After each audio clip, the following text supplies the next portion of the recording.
خلوني أروح سريعا لحاجة حصلت يوم الجمعة، لكن الحقيقة فريق عمل البرنامج شاف إنه مهم إن احنا نبص عليها. قيادي غاضب من الأهل والعشيرة في الدقهلية في المنصورة يعني اتعامل مع ربة منزل بأنه شدها من بلكونة موجودة في الدور الأول العلوي على الأرض، وده اللي تسبب في كسور يعني شديدة لهذه السيدة زي ما بتشوفوها قدام حضراتكم. حصل لها كسر في الفقرات الرابعة والخامسة، وكسر مضاعف بالساق اليسرى، وكسر بمفصل الحوض الأيسر. الصورة قدام حضراتكم دي واحدة ست يعني الإخوان يظهر رجالتهم زي ستاتهم مش طبيعيين. الجانب الإنساني فيهم بيتلاشى وبيكبر الجانب الحيواني. اختلف مع هذه السيدة، شدها من دماغها وهي في الأول علوي ورماها على الأرض. خلونا نعرف طيب من نعمان سمير هو شدها ليه. نعمان يعني احكي لنا ايه سبب انه يعني اولا يعني ايه في محافظات مصر ضد قانون الاخلاق المصرية راجل بيشد واحدة ست ما يعرفهاش عشان يرميها على الأرض؟ ايه ده؟ هي الخلفيات قيام نوال جد علي وزوجها اسلام بتأجير احد المحلات وشقة سكنية من القيادي الاخواني. كان زوج السيدة مؤجر محل الفول والطعمية، قام بتعليق صورة الفريق عبد الفتاح السيسي. قام صاحب العقار بالاعتداء عليه وطرده من المحل قبل انتهاء مدته ب6 اشهر.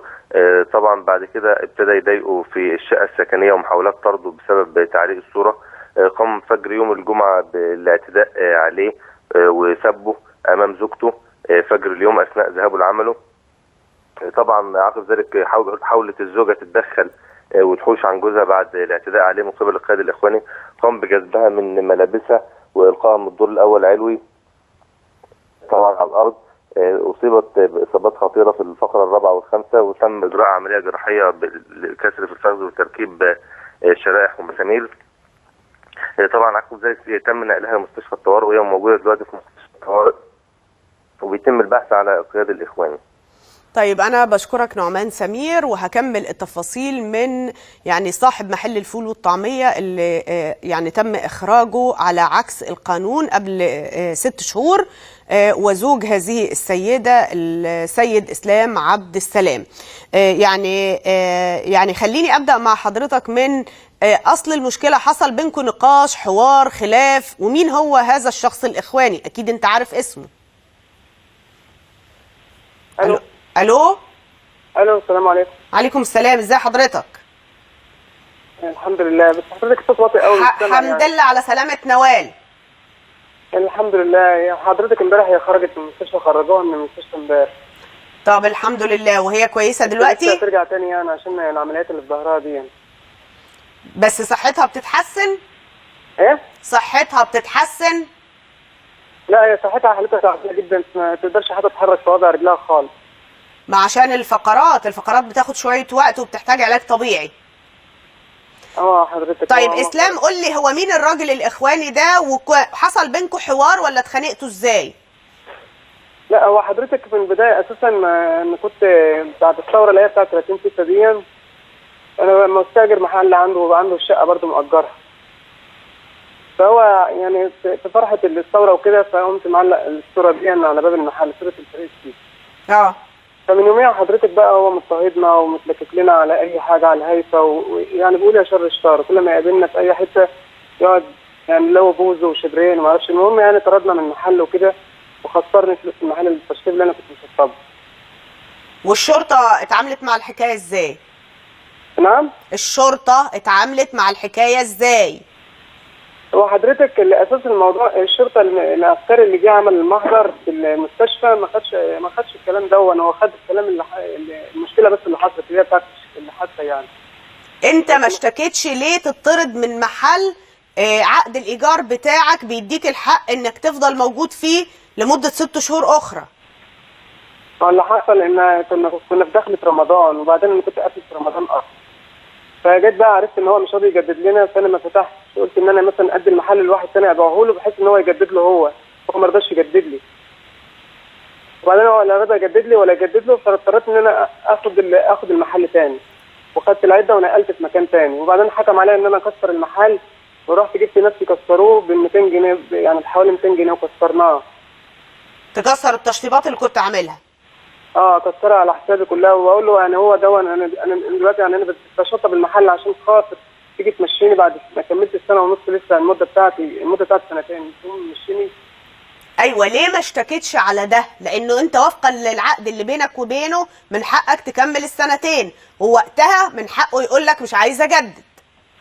انا بقى انا ما حبيتش بقى ان انا اقع في مشاكل وكده معاه، وبعدين من يوم ما الموضوع ده ما حصل بقى، وهو يعني تلكيك بقى في الراحه وجاي ويوقف مراتي في الشارع ويقول لها، كانت حاطه شنكل كده في الشباك، يعني الشباك اللي هي بتاعت الشبابيك دي، فالطوب الفرعوني اللي عامله يعني محصور سنه صغيره كده مطرح الشنكل، فبقول لها دي تغيريه، تجيبي الناس يغيروه على حسابي، يعني عايزه تشيل الطوب الفرعوني اللي تحت الشباك دون، تشيله خالص وتجيب ناس يغيروه على حسابي.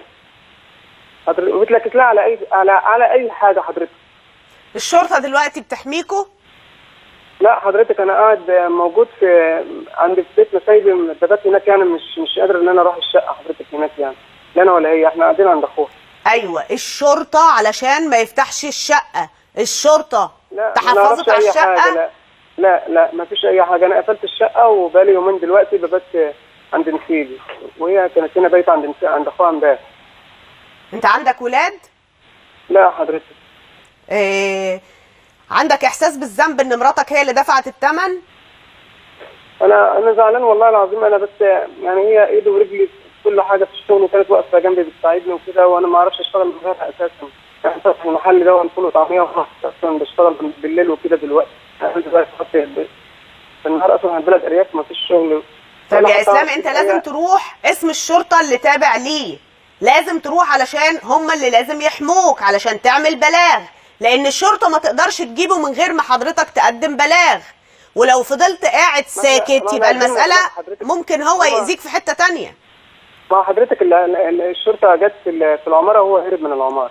مالكش دعوه، ده مش شغلتك ولا شغلتي، شغلتنا ان احنا نروح للشرطه نقول لهم ان الراجل ده حصل منه 1 2 3 واحنا بنشتكي عليه، فهم يجيبوه وياخدوا عليه تعهد بعدم التعرض لمراتك وعدم التعرض لسكنك، من غير كده انت بتفرط في حقك. انا متبهدل والله، انا وهي مش قادرين نروح الشقه، انا مش قادر اروح الشقه خالص. يا اسلام، انت عندك كام سنه؟ انا عندي 40 سنه حضرتك. طب عيب عليك، يعني انا عماله اشرح لك حقك، انت تروح القسم 40 سنه ما انتش عارف تروح فين؟ انت لو فضلت قاعد عند اخوها هيديك انت واخوها وهي شكرا. لازم تروح تبلغ في القسم عشان ده حقك. القسم هيشتغل ازاي لو انت ما بلغتش؟ هيحميك ازاي؟ ما احنا قلنا بقى ان التقرير راح هناك للنيابه وكده والقسم وكلهم واخدين خبر يعني، بس ما فيش حد جالنا هنا ولا عمل اي حاجه.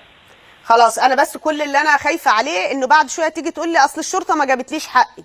عشان الشرطه تجيب لك حقك لازم حضرتك تروح تتهمه علشان يقدروا ياخدوا عليه وفقا للقانون تعهد بعدم التعرض لا ليك ولا لزوجتك ولا لشقتكم اللي هي لحد دلوقتي فيها عفشكم وعنده في نفس البيت.